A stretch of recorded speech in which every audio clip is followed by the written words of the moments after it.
तो सबसे पहले आज हम जिस क्लास के बारे में चर्चा करेंगे तो वो हमारी आज टेंसों की क्लास है, जिसका काफ़ी दिन से बच्चों को इंतजार था और कुछ बच्चों के कमेंट भी आए थे कि सर आप टेंसों की क्लास बनाएं।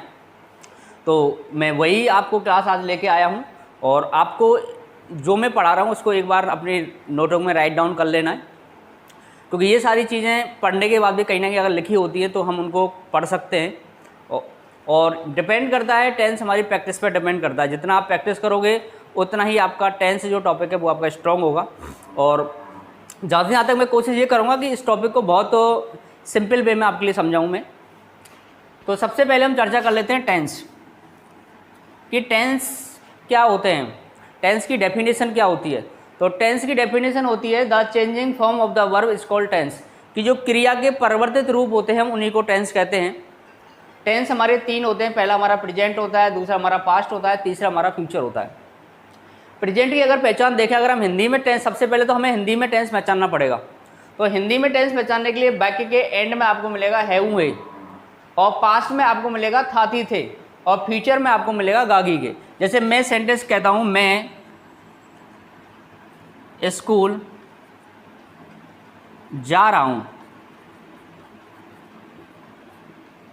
तो सबसे पहले तो हमने इन तीनों टेंसों में देखना है कि तीनों टेंसों में से टेंस कौन सा है, प्रेजेंट है, पास्ट है या फ्यूचर है। तो वाक्य के एंड में हमने देखा कि मैं स्कूल जा रहा हूं, तो हमारा प्रेजेंट टेंस है। अभी हम प्रेजेंट के जो भाग हैं उनकी हम बात नहीं कर रहे, हम केवल बात कर रहे हैं कि टेंस कौन सा है, ये हमारा प्रेजेंट है। अब हम आगे जो चर्चा करेंगे, वैसे तो मैं स्कूल जा रहा हूँ प्रेजेंट कंटिन्यूअस है, बट लेकिन अभी हमें कंटिन्यूअस, इंडेफिनिट, परफेक्ट की चर्चा नहीं करें, केवल इन तीनों टेंसों में से हमें पहचानना है। तो मैं स्कूल जा रहा हूँ, हमने देखा ये प्रेजेंट टेंस है, और मैं कहता हूं मैं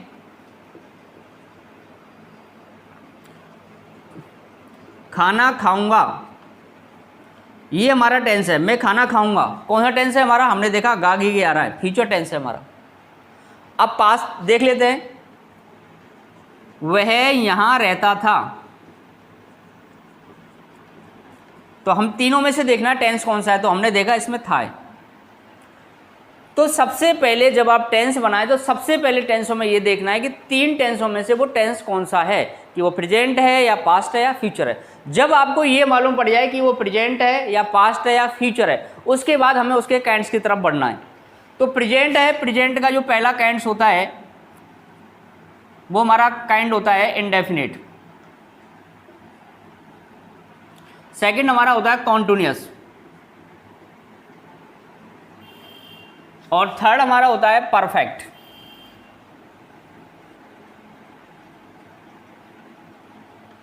और फोर हमारा होता है परफेक्ट कंटिन्यूअस। फोर हमारा होता है परफेक्ट कॉन्टिन्यूअस। अब आपको समझना किस तरीके से समझना है, इस तरीके से ये समझो कि प्रेजेंट है और इस प्रेजेंट का पहला बेटा पैदा हुआ तो उसने उसका नाम इंडेफिनिट रखा। तो पास्ट ने भी अपने पहले बेटे का नाम इंडेफिनिट रख लिया, और फ्यूचर का पहला बेटा पैदा हुआ उसने भी अपने पहले बेटे का नाम इंडेफिनिट रख लिया। अब वो समस्या ये हो गई कि वो एक ही जॉइंट फैमिली में रहते थे, तो हमें एक इंडेफिनिट को बुलाना है तो हमारे पास तीन इंडेफिनिट निकल के आते थे। तो जैसे किसी क्लास में किसी बच्चे का नाम राहुल हो, मैंने कहा राहुल खड़ा हो जाओ, तो तीन राहुल ऑब्वियसली हमारे पास आएंगे। तो इसी तरीके से क्या होता था कि हम जिस बच्चे को बुलाते थे एक की जगह हमारे पास तीन लोग आते थे। तो प्रेजेंट है, तो यदि मेरे को प्रेजेंट का इंडेफिनिट चाहिए तो मैं बोलूँगा प्रेजेंट इंडेफिनिट, और पास्ट का चाहिए तो मैं बोलूँगा पास्ट इंडेफिनिट, और मुझे अगर फ्यूचर का चाहिए तो मैं बोलूँगा फ्यूचर इंडेफिनिट। ऐसा ही हमारा प्रेजेंट का दूसरा बेटा पैदा हुआ, उसने उसका नाम रखा कॉन्टिन्यूअस। तो पास्ट ने भी उसका नाम कॉन्टिन्यूअस रख लिया और फ्यूचर ने भी उसका नाम कॉन्टिन्यूअस रख लिया। ऐसे ही प्रेजेंट का हमारा तीसरा बेटा पैदा हुआ, उसने उसका नाम रखा परफेक्ट। तो प्रेजेंट ने तो परफेक्ट रख ही लिया, पास्ट ने भी अपने तीसरे बेटे का नाम परफेक्ट रख लिया, और फ्यूचर ने भी अपने तीसरे बेटे का नाम परफेक्ट रख लिया। अब आता है इसका चौथा बेटा पैदा हुआ प्रेजेंट का, तो उसने उसका नाम रखा परफेक्ट कॉन्टिन्यूअस। तो पास्ट ने भी अपने चौथे बेटे का नाम परफेक्ट कॉन्टिन्यूअस रख लिया, और फ्यूचर ने भी अपने चौथे बेटे का नाम परफेक्ट कॉन्टिन्यूअस रख लिया। अब इनको पहचानने के लिए हमें कुछ चीज़ों का ध्यान रखना है, जिससे आप सेंटेंस का आइडेंटिफिकेशन कर सकते हो। यदि कहीं भी आपको मिलता है ता ती ते, तो समझ जाना कि वो इंडेफिनिट है, और यदि कहीं आपको मिलता है रहा, रही, रहे, या आपको मिलता है हुआ, हुई, या हुए मिलता है, तो हमारा कॉन्टिन्यूअस है। और यदि कहीं आपको मिलता है चुका, चुकी, चुके, या मिलता है या मिलता है ये, या आपको मिलता है आ, ई, ए, तो आप समझ जाना कि वो परफेक्ट है। अब परफेक्ट कॉन्टिन्यूअस पे आते हैं। इसकी जो पहचान होती है वो हमारी होती है से रहा, से रही, और होता है से रही। इसके बाद आपको टाइम मिलेगा, समय मिलेगा। तो सबसे पहले इंग्लिश सीखने से पहले सबसे पहले हमें हिंदी में टेंस पहचानना सीखना पड़ेगा। जब आपको हिंदी में टेंस पहचानना आ जाएगा तो आप इंग्लिश भी बना लोगे जी तक। तो जैसे मैं कहता हूं कि मैं स्कूल जाता हूं, तो हमने इसमें देखा सबसे पहले हूं आ रहा है, मालूम पड़ गया कि हमारा प्रेजेंट टेंस है। अब प्रेजेंट के हमारे 4 भाग है, इंडेफिनिट भी है, कंटिन्यूअस भी है, परफेक्ट भी है, परफेक्ट कंटिन्यूअस है। अब इनमें से कौन सा है? तो हमेशा पहचान जो टेंस की जुड़ी रहती है वो मेन वर्ब में जुड़ी रहती है, और उसमें मैं स्कूल जाता हूं मेन वर्ब है जाना, तो यहाँ पे हमारा ता जुड़ रहा है, तो मिला के हमारा हो गया प्रेजेंट इंडेफिनिट। और जैसे देखिए वह पत्र लिख रहा है, वह पत्र लिख रहा है, तो हमने देखा है हमारा प्रेजेंट हो गया, और उसके बाद हमारा आ रहा है रहा, और हमने देखा था रहा, रही, रे, हुआ, हुई हमारे कॉन्टिन्यूअस में आता है, तो मिला के ये हमारा टेंस प्रेजेंट कॉन्टिन्यूअस हो गया। जैसे मैं कहता हूं वह खाना खा चुका है, तो सबसे पहले तीनों टेंसों में से देखना है क्या है, तो चुका है प्रेजेंट हो गया, और प्रेजेंट का कौन सा है? चुका आ रहा है, चुका, चुकी, चुके, या, ई, आ, ई, ये हमारा परफेक्ट होता है, तो मिला के हो गया हमारा प्रेजेंट परफेक्ट। ऐसे ही परफेक्ट कॉन्टिन्यूअस पे आते हैं। जैसे मैंने कहा वह 2 बजे से खेल रहा है, वह 2 बजे से खेल रहा है। सबसे पहले टेंस पहचानेंगे हम, टेंस क्या है, तो है हमारा प्रेजेंट हो गया, रहा हमारा कॉन्टिन्यूअस हो गया, लेकिन इसके अंदर टाइम आ रहा है और प्लस से भी आ रहा है, तो ये हो गया से रहा प्लस टाइम, तो मिला के ये हमारा टेंस हो गया प्रेजेंट परफेक्ट कॉन्टिन्यूअस। तो ये हमारा प्रेजेंट का आइडेंटिफिकेशन हो गया, इंडेफिनिट का भी हो गया, कॉन्टिन्यूअस का भी हो गया, परफेक्ट का भी हो गया, परफेक्ट कॉन्टिन्यूअस का भी हो गया प्रेजेंट का। अब हम पास्ट की तरफ बढ़ते हैं। तो पास्ट की पहचान कैसे करेंगे हम? पास्ट के लिए हमारा था थी आएगा, पर लेकिन वो पास्ट का कौन सा बेटा है कि वो इंडेफिनिट है या कॉन्टिन्यूअस है या परफेक्ट है या परफेक्ट कॉन्टिन्यूअस है। तो देखिए मैंने कहा मैं गांव में रहता था, तो हमने देखा था हमारा पास्ट हो गया और ता हमारा इंडेफिनिट हो गया, तो मिला के हो गया पास्ट इंडेफिनिट। अब ये या, ई, ये, आ, ई, ए वैसे तो हमारे परफेक्ट में आएगा, बट यदि ये अकेला आता है, इसके साथ कोई टेंस की पहचान नहीं आती है, ना तो प्रेजेंट की आ रही है, ना पास्ट की आ रही है, ना फ्यूचर की आ रही है, तो ऐसी कंडीशन में ये पास्ट इंडेफिनिट माना जाता है। जैसे मैं कहता हूं मैं जयपुर गया, अब इसके अंदर ना तो है आ रहा है, ना इसके अंदर था आ रहा है, और ना इसके अंदर गा आ रहा है, तो कहने का तो ना प्रेजेंट है, ना पास्ट है, ना फ्यूचर है। तो ऐसी कंडीशन में हम इसको क्या मानेंगे? तो ऐसी कंडीशन में हम इसको पास्ट इंडेफिनिट मानते हैं। जैसे मैंने कहा मैंने चाय पी, हमने देखा कोई नहीं आ रहा, ना तो है आ रहा है, ना था आ रहा है, ना गा आ रहा है, तो मैंने चाय पी पर लेकिन ई आ रहा है, आ, ई, ए, तो इसको पास्ट इंडेफिनिट मानेंगे। यदि या, ई, ए, आ, ई, ए अकेला भी आता है, उसके साथ ना तो है जुड़ा हुआ है, अगर उसका है जुड़ा हुआ है तो वो प्रेजेंट परफेक्ट में चला जाएगा, यदि इनके साथ था जुड़ा हुआ है तो ये पास्ट परफेक्ट में चले जाएंगे, और यदि इनके साथ गा जुड़ा हुआ है तो ये फ्यूचर परफेक्ट में चले जाएंगे। लेकिन अगर ये अकेले आते हैं तो ये पास्ट इंडेफिनिट में काउंट होंगे। अब जैसे और देखिए वह खेल रहा था, तो था हमारा पास्ट हो गया और रहा हमारा कॉन्टिन्यूअस हो गया, तो मिला के हमारा पास्ट कॉन्टिन्यूअस हो गया। वह लिख चुका था, वह लिख चुका था, तो देखिए था हमारा पास्ट हो गया और चुका हमारा परफेक्ट हो गया, मिला के हो गया पास्ट परफेक्ट। और देखिए सेंटेंस वह 2 बजे से पढ़ रहा था, वह 2 बजे से पढ़ा, सबसे पहले टेंस पहचानिए, था आ रहा है, पास्ट है। अब ये देखना है पास्ट तो इंडेफिनिट भी है, कंटिन्यूअस भी है, परफेक्ट भी है, परफेक्ट कॉन्टिन्यूअस भी है। अब कौन सा वाला है? तो रहा आ रहा है, सीधा हम देखा कॉन्टिन्यूअस है, लेकिन इसमें से भी आ रहा है प्लस समय भी आ रहा है, तो मिला के हो गया पास्ट परफेक्ट कॉन्टिन्यूअस। तो इस तरीके से आपको हिंदी में टेंस पहचानना है। अब हम आते हैं फ्यूचर पे। अब फ्यूचर में हम देखते हैं तो फ्यूचर हमारा गागी के आएगा, लेकिन इंडेफिनिट में क्या है कि फ्यूचर इंडेफिनिट में ये आपको तातीते नहीं मिलेगा।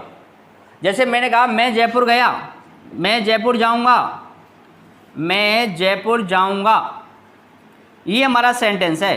तो इसमें गागी की तो हमें मालूम पड़ रहा है कि फ्यूचर है, लेकिन हमें ये नहीं पड़ रहा कि इसमें इंडेफिनिट है, कॉन्टिन्यूअस है, परफेक्ट है या परफेक्ट कॉन्टिन्यूअस है। तो ऐसी कंडीशन में जब इसमें कॉन्टिन्यूअस का भी आइडेंटिफिकेशन नहीं आ रहा है, परफेक्ट का भी नहीं आ रहा है, परफेक्ट कॉन्टिन्यूअस का भी नहीं आ रहा है, तो इसको हम इंडेफिनिट मान लेते हैं। जैसे मैं कहा वह खेल रहा होगा, तो गा आ रहा है फ्यूचर हो गया, और रहा आ रहा है कॉन्टिन्यूअस हो गया, मिला के हो गया फ्यूचर कॉन्टिन्यूअस। वह जयपुर पहुंच चुका होगा,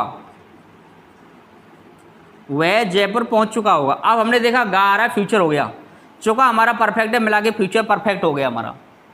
ऐसे आपको टेंस पहचानना है हिंदी में सबसे पहले। और देखिए वह सुबह से टीवी देख रहा होगा, वह सुबह से टीवी देख रहा होगा। अब हमने देखा गा फ्यूचर हो गया, रहा कॉन्टिन्यूअस हो गया, लेकिन इसमें से आ रहा है प्लस समय भी आ रहा है, तो मिला के हो गया फ्यूचर परफेक्ट कॉन्टिन्यूअस। तो सबसे पहले तो आपको हिंदी में टेंस पहचानना सीखना है कि टेंस हमारे कितने होते हैं। सबसे पहले तो माइंड में ये बैठाना है कि टेंस कितने होते हैं। तो टेंस हमारे 3 होते हैं, प्रेजेंट, पास्ट और फ्यूचर। इनको कितने भागों में बांटा गया है? इंडेफिनिट, कॉन्टिन्यूअस, परफेक्ट और परफेक्ट कॉन्टिन्यूअस। अब जो हमारे सेंटेंस में जो मेन चीज़ जो हमारे काम आएगी वो क्या है? तो सबसे पहले हमें हेल्पिंग वर्ब सीखनी होंगी। तो प्रेजेंट इंडेफिनिट की जो हेल्पिंग वर्ब होती हैं वो हमारी डू और डज होती है। कॉन्टिन्यूअस की हमारी helping verb as am are होती है।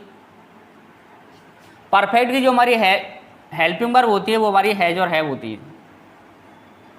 और परफेक्ट कॉन्टिन्यूअस की हमारी होती है हैज बीन और हैव बीन, हैज बीन और हैव बीन।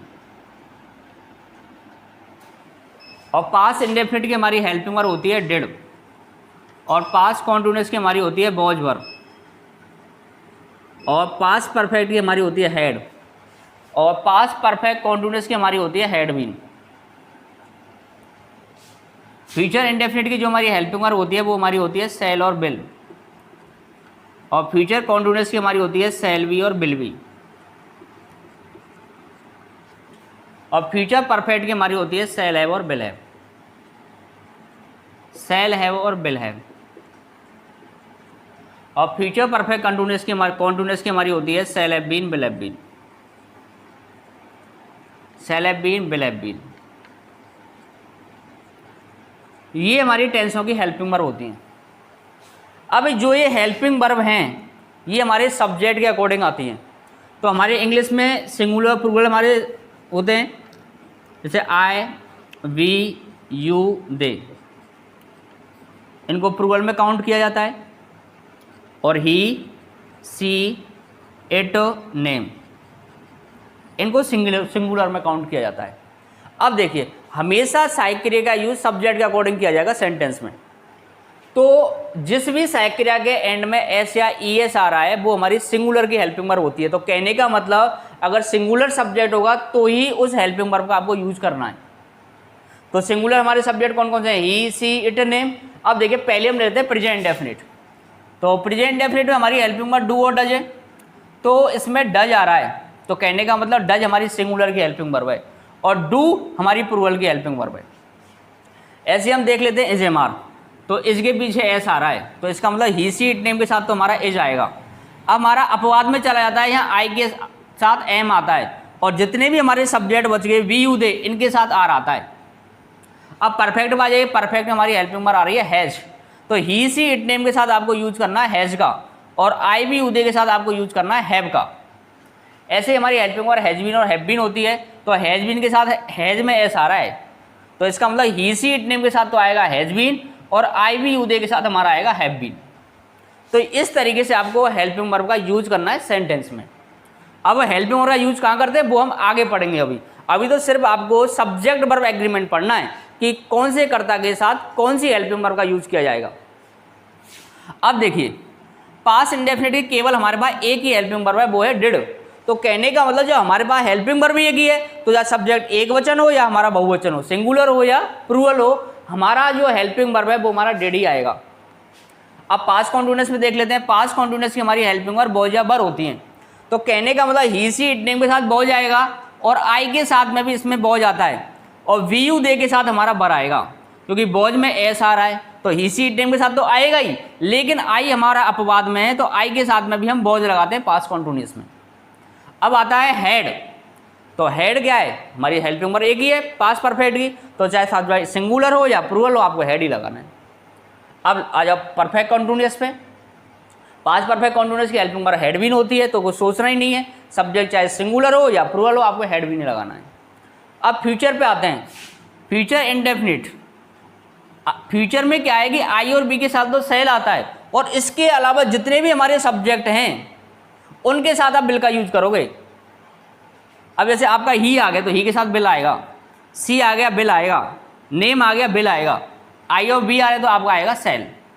ऐसे आई और बी के साथ फ्यूचर कॉन्टिन्यूअस में आएगा सेल भी और सभी के साथ आएगा बिल भी। ऐसे आई और बी के साथ आएगा सेल हैव और सभी के साथ आएगा बिल हैव। ऐसे आई और बी के साथ आएगा सेल हैव बीन और सभी के साथ आएगा बिल हैव बीन। तो ये तो हमारा सब्जेक्ट वर्ब एग्रीमेंट है। अब जैसे मैं सब्जेक्ट आपके साथ देता हूँ आई, और यहाँ पे टू हेल्पिंग वर्ब आपको भरने के लिए दे रहा हूँ डू और डच, तो आई के साथ आप क्या भरोगे। अब सबसे पहले देखते हैं आई हमारा सब्जेक्ट का कौन सा है, प्लूरल सब्जेक्ट है, तो सब्जेक्ट प्लूरल है तो प्लूरल ही हमें हेल्पिंग वर्ब चाहिए। तो कोई भी हमारी हेल्पिंग हमारी मेन वर्ब होती है, जैसे मेन वर्ब मैंने ले ली प्ले। अब मैं पूछता हूँ कि प्ले ये एक वचन है या बहुवचन है, तो ये प्ले हमारी बहुवचन क्रिया है, और किसी भी क्रिया को एक वचन बनाने के लिए उसमें हमें लगाना पड़ता है एस या ई एस। तो कहने का मतलब यदि किसी भी क्रिया के अंदर एस या ई एस लगा हुआ है तो वो सिंगुलर की हेल्पिंग वर्ब है, और सिंगुलर की हेल्पिंग वर्ब है तो सिंगुलर सब्जेक्ट चाहिएगा। अब यहाँ पे सब्जेक्ट कैसा है, प्लूरल है, और यहाँ पे हेल्पिंग वर्ब क्या है, डू और डज है, तो इसमें सिंगुलर कौन सी है, डज, और प्लूरल कौन सी है, डू, तो आई के साथ आ जाएगा डू। ऐसे में सिर्फ कहता हूँ ही दे दिया, और ही के साथ आपको डू और डज में से आपको फिल करना है, तो ही के साथ क्या आएगा, डू या डज। अब देखो सब्जेक्ट क्या है, ही, और ही हमारा सब्जेक्ट सिंगुलर है, सिंगुलर तो हमें सिंगुलर तो हेल्पिंग वर्ब चाहिए, तो हमारी क्या आएगी, डज। डज क्यों आएगी, क्योंकि इसके साथ लगा हुआ है ई एस, तो यहाँ पर आ जाएगा डज। तो इस तरीके से सबसे पहला जो हमारा स्टेप टेंस सीखने का होता है, वो सबसे पहले स्टेप तो होता है कि हिंदी में टेंस की पहचान करना। जब आपको हिंदी में टेंस पहचानना आ जाएगा तो दूसरा हमारा स्टेप आता है सब्जेक्ट वर्ब एग्रीमेंट, कि कौन से कर्ता के साथ कौन सी सहायक क्रिया आएगी। अब हमारा आता है मेन वर्ब फॉर्म। तो देखो इंडेफिनिट में जो हमारी फॉर्म आती है वो हमारी फर्स्ट फॉर्म आती है, कॉन्टिन्यूअस में हमारी फर्स्ट फॉर्म में आता है आईएनजी, और परफेक्ट में हमारी आती है थर्ड फॉर्म, और परफेक्ट कॉन्टिन्यूअस में हमारा आता है फर्स्ट फॉर्म प्लस आईएनजी। यदि कहीं भी परफेक्ट है, चाहे वो प्रेजेंट का परफेक्ट है या पास्ट का है, फ्यूचर का परफेक्ट है, आंख बंद करके थर्ड फॉर्म लगा देना। चाहे वो कॉन्टिन्यूअस प्रेजेंट का कॉन्टिन्यूअस है या पास्ट का है फ्यूचर का है, तो आंख बंद करके फर्स्ट फॉर्म में उसमें आईएनजी लगा देना। पास्ट इंडेफिनिट और प्रेजेंट इंडेफिनिट थोड़ा सा अंतर है कि प्रेजेंट इंडेफिनिट केवल सिंपल वाक्यों में हम फर्स्ट फॉर्म में लगाते हैं एस आई एस। अब जो मैं आगे वीडियो बनाऊंगा उसमें बताऊंगा, अभी टेंस आपको बनाना नहीं सिखा रहा, केवल बेसिक नॉलेज दे रहा हूँ कि प्रेजेंट इंडेफिनिट में जो सिंपल सेंटेंस होते हैं उनमें एस आई एस आता है, और एस आई एस कब आता है, जब सब्जेक्ट सिंगुलर होता है, और जो हमारा सेंटेंस होता है वो हमारा क्या होता है, साधारण होता है। पास्ट इंडेफिनिट साधारण वाक्य में सेकंड फॉर्म आती है। इसके अलावा चाहे वो प्रेजेंट का सेंटेंस हमारा इंटेरोगेटिव है या नेगेटिव है या इंटेरोगेटिव नेगेटिव है, उसमें फर्स्ट फॉर्म ही आएगा। फ्यूचर इंडेफिनिट में फर्स्ट फॉर्म ही आता है, कॉन्टिन्यूअस में हमारा फर्स्ट फॉर्म में एनजी आएगा, परफेक्ट में हमारी थर्ड फॉर्म ही आएगी, और परफेक्ट कॉन्टिन्यूअस में हमारा फर्स्ट फॉर्म प्लस आईएनजी आएगा। तो सबसे पहले आप हिंदी में पहचान करना सीखें टेंसों की, उसके बाद आप हेल्पिंग वर्ब लर्न करें, और जब आपको हेल्पिंग वर्ब लर्न हो जाती हैं उसके बाद किसके साथ कौन सी फॉर्म आती है उसको आप लर्न करें। तो हमारे ये हमारे टेंस सीखने के 3 स्टेप हमारे हो गए। अब हमें ये सीखने के बाद अब हमें टेंस बनाना सीखना है। तो टेंस बनाना सीखने के लिए हमें कौन कौन सी चीज़ें और सीखना ज़रूरी है। जैसे मैं कहता हूँ वह क्रिकेट खेलता है,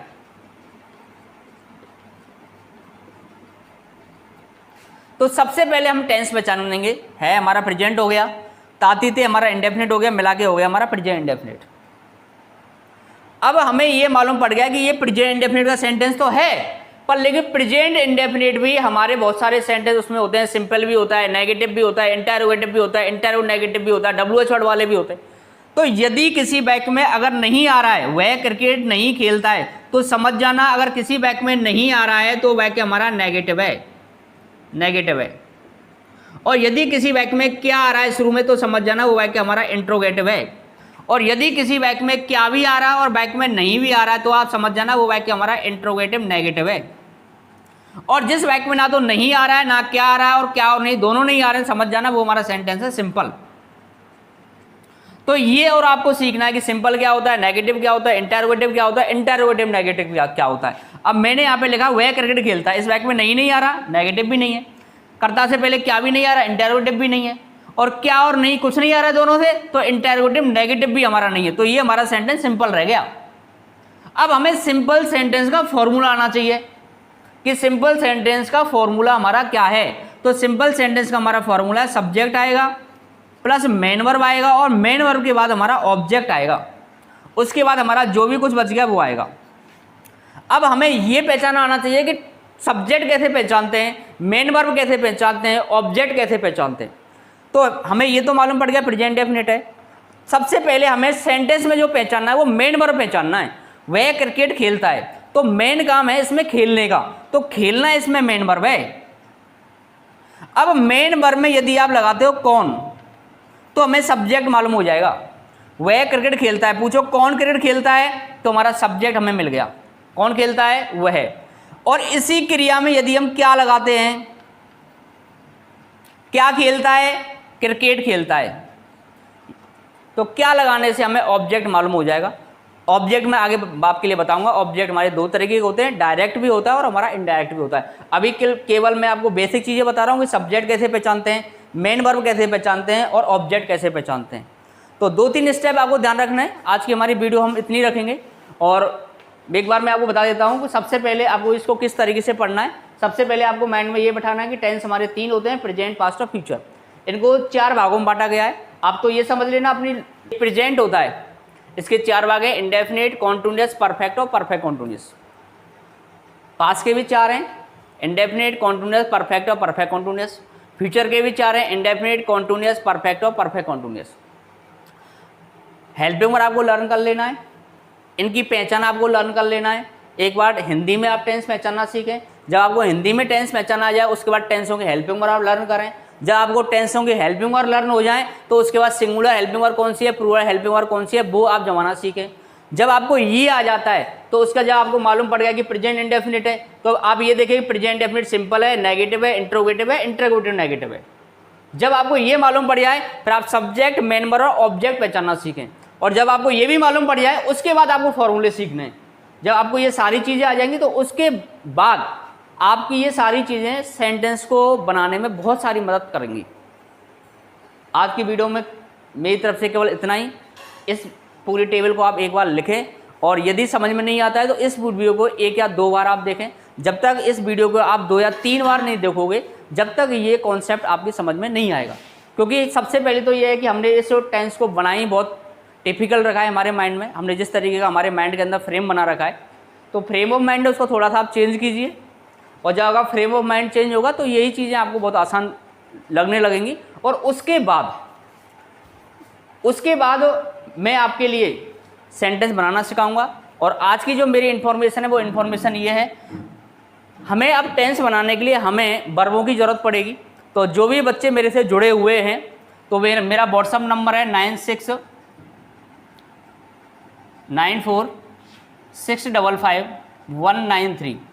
इस पर आप अपना नेम टाइप करें, और नेम टाइप करके आप मेरे को सेंड करें। मेरे पास 2000 वर्ब हैं।